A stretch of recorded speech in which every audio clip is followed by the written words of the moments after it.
ذالک من انباء القری، قرآن اب یہ سارے واقعات بیان کر کے نوح علیہ السلام کا واقعہ، قوم عاد کا واقعہ، قوم سمود کا واقعہ، اور پھر اللہ نے لوط علیہ السلام کا واقعہ، پھر اس کے بعد شعیب علیہ السلام کا واقعہ، اور پھر اللہ نے چھٹے نمبر پہ حضرت موسیٰ علیہ السلام کا واقعہ بیان کر کے بتایا۔ 6 واقعات بیان کیے۔ ذالک من انباء القری، اے محمد صلی اللہ علیہ وسلم یہ بستیوں کی خبریں ہیں، نقصہ علیک جو ہم آپ کو پڑھ کے سناتے ہیں، منہا قائم ان میں بہت سی ابھی بھی باقی ہیں، باقی کا مطلب ان کے نشانات باقی ہیں، وحصید اور بہت سی بستیاں تو کٹ چکی ہیں، ان کے نشانات ہی ختم ہو گئے۔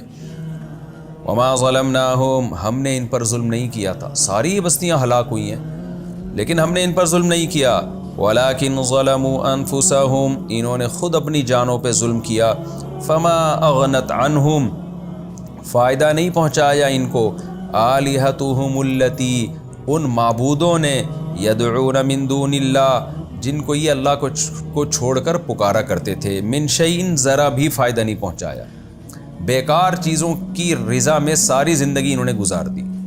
آج بھی دیکھیں نا، پتھر کی مورتیاں بنا کے رکھی ہوئی ہوتی ہیں، اس کے آگے جھک رہے ہوتے ہیں، چڑھاوے چڑھا رہے ہوتے ہیں، تو بیکار چیزوں میں مجھے یہ آیتیں جب میں پڑھتا ہوں مجھے روحانی عامل یاد آ رہے ہوتے ہیں، اس کی بھی برحق ہونے کی کوئی دلیل شرعی نہیں ہے، وہ جو آپ کو اعمال بتا رہے ہوتے ہیں، تو ایسی چیزوں میں لوگ وقت لگا رہے ہوتے ہیں، اپنی صلاحیتوں کو لگا رہے ہوتے ہیں جس کا آؤٹ پٹ زیرو ہے، کچھ بھی نہیں ہے۔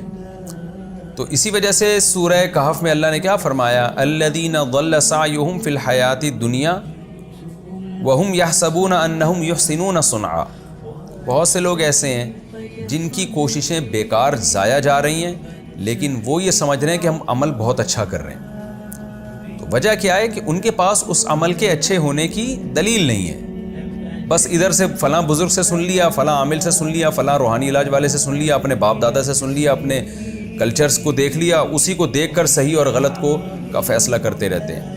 تو ایسے لوگ ہیں کہ جو محنت تو کر رہے ہیں لیکن ان کی محنت بالکل رائگاں جا رہی ہے، بیکار جا رہی ہے۔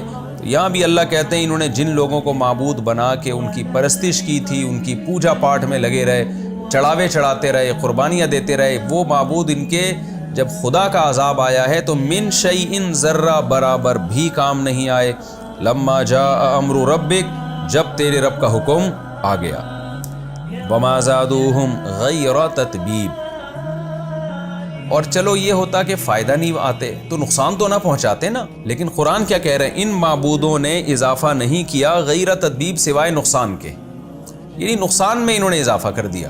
کیا مطلب کہ ان معبودوں کی عبادت سے حاصل بھی کچھ نہیں ہوا، الٹا نقصان ہوا، اللہ کا عذاب آ گیا ان کے اوپر۔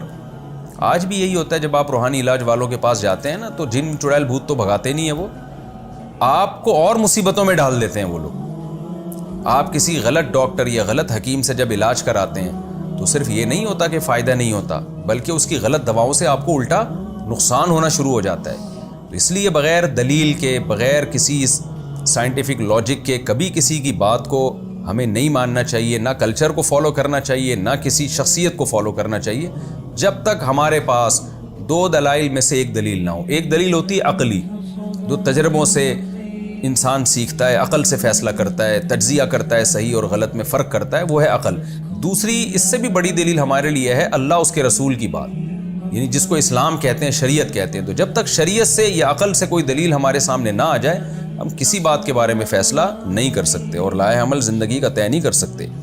وَكَذَلِكَ أَخْذُ رَبِّكَ إِذَا أَخَذَ الْقُرَىٰ، اسی طرح ہے تیرے رب کی پکڑ، جس طرح اللہ نے قوم نوح کو تباہ کیا، قوم عاد کو، قوم سمود کو۔ قرآن کہتے ہیں تیرے رب کی پکڑ ایسی ہی ہوتی ہے جب وہ بستیوں کو پکڑتا ہے، وہی ظالمۃ جبکہ وہ بستیاں ظلم کر رہی ہوتی ہیں، ان اخذہ علیم شدید، بے شک اس رب کی پکڑ دردناک بھی ہے اور بہت سخت بھی ہے۔ یہ بھی ایک اشکال ہوتا ہے نا، ایسے اللہ نے تباہ کر دیا قوموں کو، اٹھا اٹھا کے پٹخ دیا بستیوں کو، چیخوں سے، فرشتوں سے چیخ مروا کے ان کے کلیجے پھاڑ دیے کہ اللہ تو کیا کر رہا ہے؟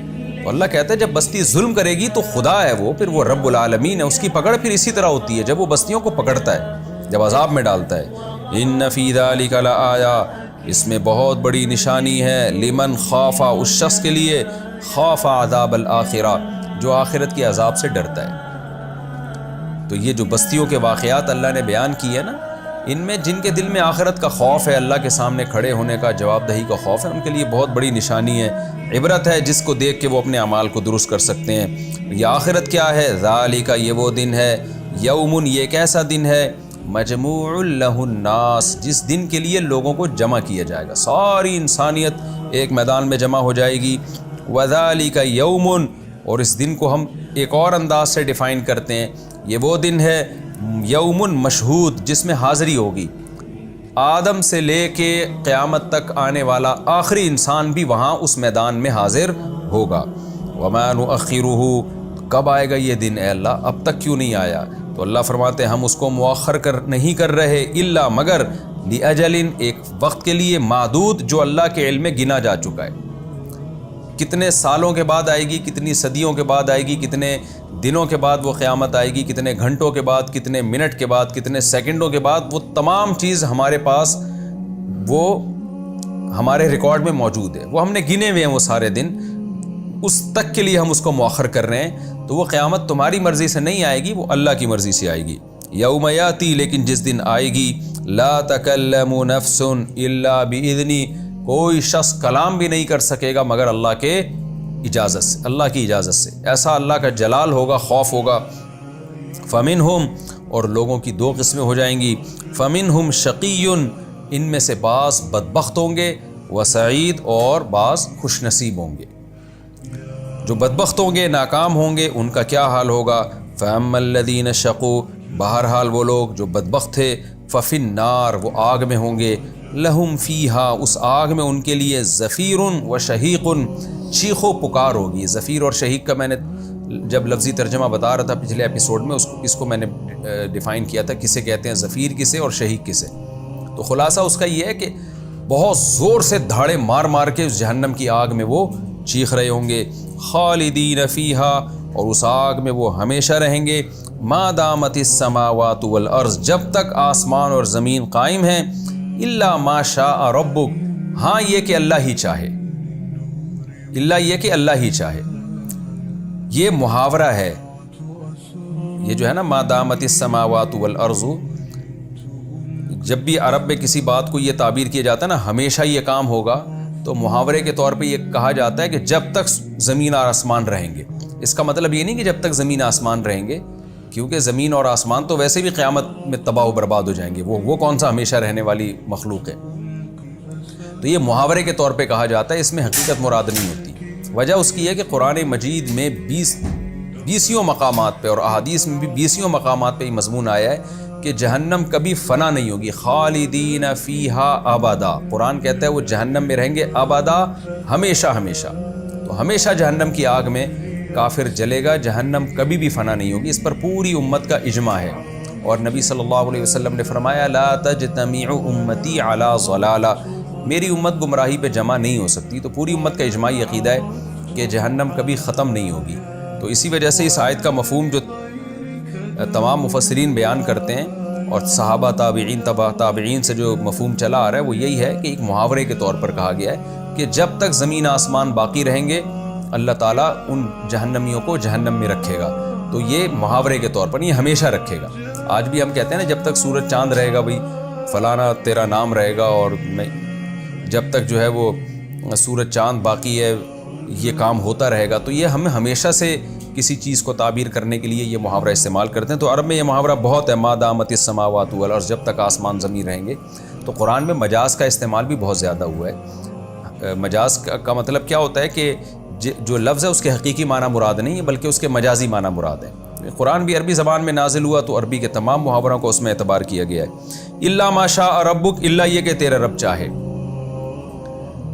دوسری مقام سے ہمیں پتہ چلتا ہے کہ رب چاہے گا نہیں، یعنی آپ کو اشکال ہو سکتا ہے اس آیت میں کہ اللہ نے کہا کہ جو جہنمی ہیں وہ ہمیشہ جہنم میں رہیں گے، الا ما شاء ربک، الا یہ کہ تیرا رب چاہے۔ تو یہ اصل میں یہ بتانے کے لیے ہے کہ اللہ چاہے تو جہنم کو ختم بھی کر سکتا ہے اور کافر کو جہنم سے نکال بھی سکتا ہے، اللہ مجبور نہیں ہے۔ لیکن دوسرے مقام پہ قرآن میں درجنوں جگہ یہ ہے کہ اللہ چاہے گا نہیں، اللہ یہی چاہے گا کہ یہ ہمیشہ جہنم میں رہیں، اور یہ بہت زیادہ وضاحت کے ساتھ یہ مضمون قرآن و حدیث میں۔ البتہ اس امت میں صرف ابن تیمیہ رحمہ اللہ تعالیٰ 7ویں صدی ہجری میں ایسے گزرے ہیں جنہوں نے اس آیت کی روشنی میں استدلال کیا ہے کہ جہنم کروڑوں کھربوں سال جب کافر کو جلائے گی تو اس کے بعد جہنم کو اللہ ختم کر دیں گے اور کافر کو بھی اللہ تعالیٰ ختم کر دیں گے۔ یہ ان کا ایک تفرد تھا جو پوری امت میں کسی نے بھی اس تفرد کو لیا نہیں ہے، کیونکہ اجماع امت کے خلاف تھا یہ، لیکن بہرحال ان کی ایک رائے تھی کہ جہنم کروڑوں کھربوں سال کے بعد جو ہے جا کے اللہ تعالیٰ جہنم کو فنا کر دیں گے، ختم کر دیں گے۔ اور انہوں نے اس دعوے پر کچھ صحابہ کے اقوال بھی نقل کیے ہیں، عبداللہ بن مسعود سے اور بعض دیگر صحابہ سے، لیکن وہ کوئی بھی ایک قول بھی ایسا نہیں ہے جس کی کوئی صحیح سند ہو، بالکل موضوع من گھڑت روایتیں ہیں جس کی وجہ سے علماء نے اس قول پہ رد کیا ہے۔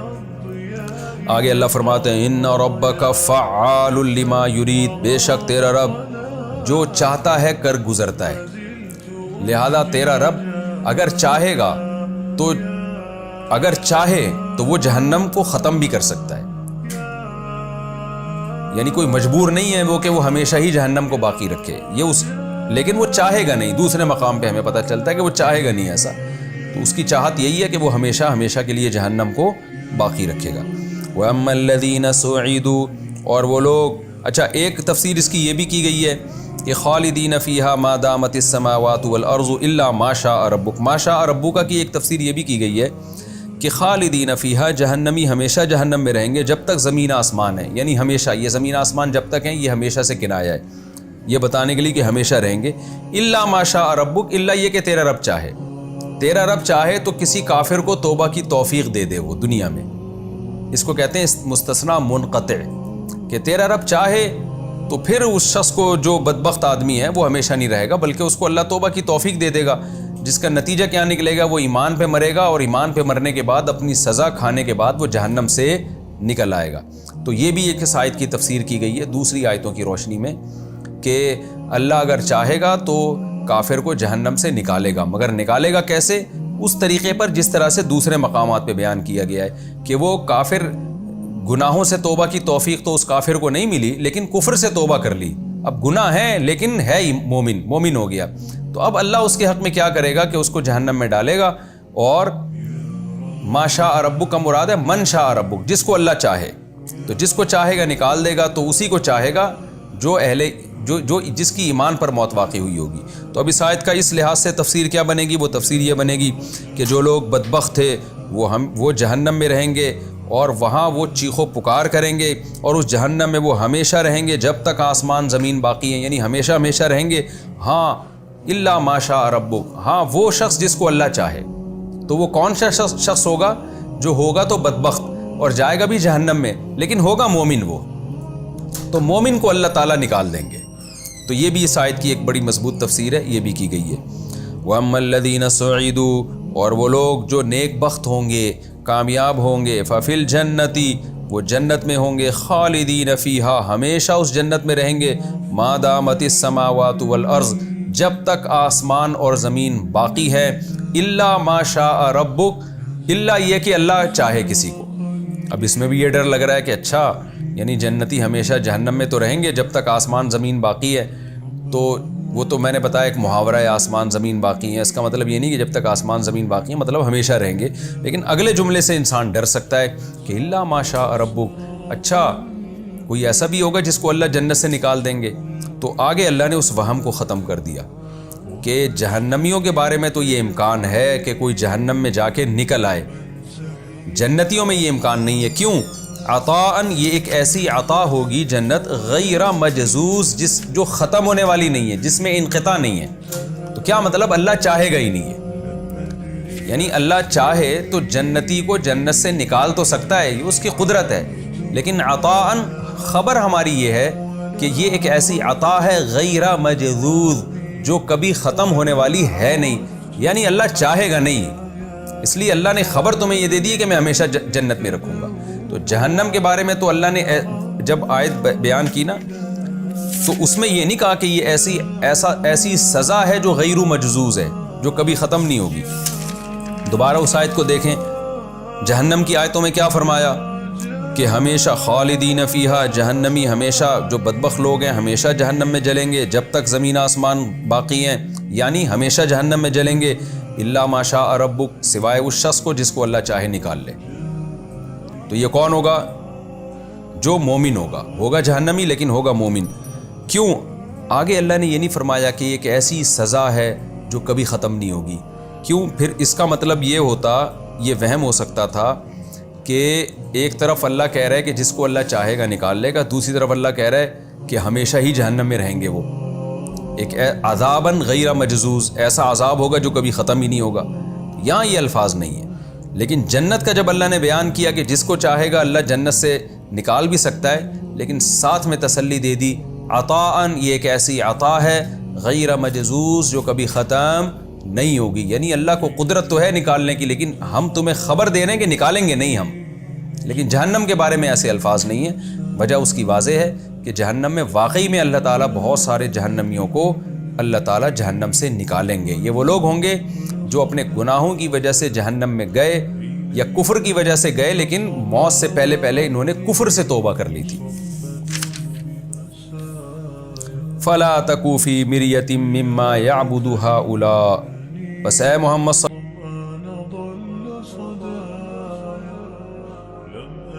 نہ رہیں، یعنی اتنے واقعات بھی ہم نے آپ کو سنا دیے بت پرستوں کے، سب کو اللہ نے تباہ کیا، اور ہم نے یہ بھی بتا دیا کہ جو بت پرست اور کافر ہے اس کا انجام کتنا بھیانک ہے۔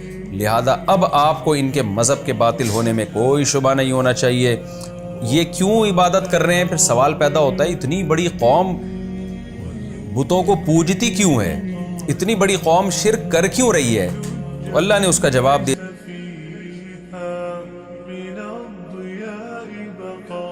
کر رہے ہیں، کلچر کی وجہ سے ایسا کر رہے ہیں۔ وَإِنَّا لَمُوَفُّوهُمْ، لیکن ہم، اس میں بھی وہی مضمون ہے، اللہ تعالیٰ نے موسیٰ علیہ السلام کو فرعون کے پاس بھیجا،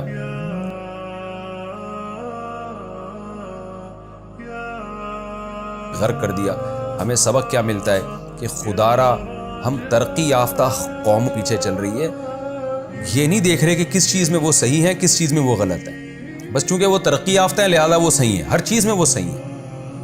تو ایسا نہیں ہوتا، ایسا نہ ہو کہ وہ جہنم کا ایندھن بنے اور آپ کو بھی اپنے ساتھ جہنم کا ایندھن بنا دے۔ ترقی یافتہ تو فرعون تھا، موسیٰ علیہ السلام تو ترقی یافتہ نہیں تھے، لیکن حق پر موسیٰ علیہ السلام تھے۔ قرآن کہہ رہا ہے فرعون جہنم میں خود بھی جائے گا اور اپنے ساتھ ایک پوری قوم کو جہنم کا ایندھن بنا دے گا۔ اور پھر اللہ نے اس کے بعد ہمیں بتایا کہ نیک بخت لوگوں کا کیا انجام ہونے والا ہے اور برے لوگوں کا کیا انجام ہونے والا ہے۔ کتنا سخت ترین انجام ہے برے لوگوں کا کہ وہ جہنم کی آگ میں کیسے چیخیں گے، دھاڑے ماریں گے۔ اللہ ہمیں اس برے انجام سے محفوظ رکھے۔